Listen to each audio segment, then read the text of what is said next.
तो it's unfortunate जो बच्चे मेरिटोरियस हैं इनको बोला जाता है आपके लिए अपॉर्चुनिटीज़ ही नहीं है। ये पहली बार दुनिया में है जहां मेरिट को कुचला जाता है, मर्डर ऑफ मेरिट है ये। And we are here to seek rationalisation of the reservation policy.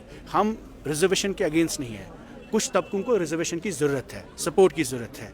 We seek reservation as per population, और जो रैशनलाइजेशन होनी चाहिए मेरिट की, कि मेरिटोरियस स्टूडेंट, आप अभी उधमपुर में एडमिशन्स हुए, वहाँ एक भी बच्चा 200 में से एक भी बच्चा जम्मू कश्मीर स्टेट का नहीं है। And this is not happening to Kashmir, this is happening to Jammu also.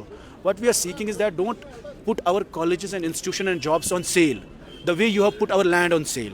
We are against it, and we want to protect and preserve our students, the future of this place, and also protect the jobs and admissions of our youth. तो इस वक्त freezing temperature में you are seeing these girls, पढ़े लिखे students जो इस वक्त अपने कॉलेजेस में, हॉस्टल्स में होने चाहिए, उस सड़कों पे खड़े हैं, because there is a wrong policy being implemented and we are seeking rationalisation. But मैंने इस मुद्दे पे जब बात की, एसटी भाई भी बोल रहे हैं हम ओपन मेरिट को सपोर्ट करते हैं, एससी भाई भी बोल रहे हैं हम ओपन मेरिट को सपोर्ट करते हैं। सो आखिरकार मुद्दा क्या? अगर वो सपोर्ट कर रहे हैं तो क्या कुछ परेशान? गवर्नमेंट ने जो कमेटी बनाई है वो टाइम बाउंड होनी चाहिए, दे शुड डिसाइड। एलजी मसले हल कर सकता है या उमर अब्दुल्ला इस मसले को करेंगे? वो चीफ मिनिस्टर है, वही कर सकते हैं। तो ये आपने वहीदुर रहमान पर्रा साहब की बात सुनी, जो कि पीडीपी के एक बहुत ही बड़े नेता हैं। इन्होंने कहा कि उमर अब्दुल्ला ही रिजर्वेशन का जो इशू है उसको हल करेंगे।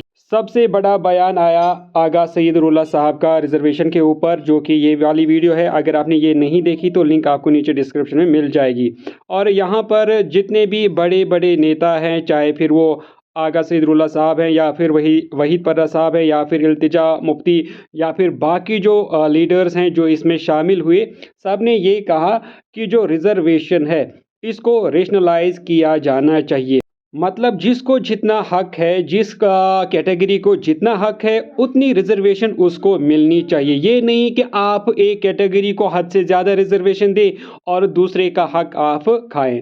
तो सभी ने यही बात की कि रिजर्वेशन को रेशनलाइज करने की बहुत ज़्यादा ज़रूरत है। और उसके बाद कुछ बच्चे इस प्रोटेस्ट के बाद ही उमर अब्दुल्ला साहब से भी मिले और अपनी रिप्रेजेंटेशन, अपना मेमोरेंडम जो है वो उमर अब्दुल्ला साहब को भी पेश किया। और डिमांड उन्होंने अपनी जो है वो सारी तरह की रखी हैं कि किस कैटेगरी को किस तरह की रिजर्वेशन मिलनी चाहिए, या जो भी इनकी डिमांड्स हैं सब उमर अब्दुल्ला साहब के पास रखी गई।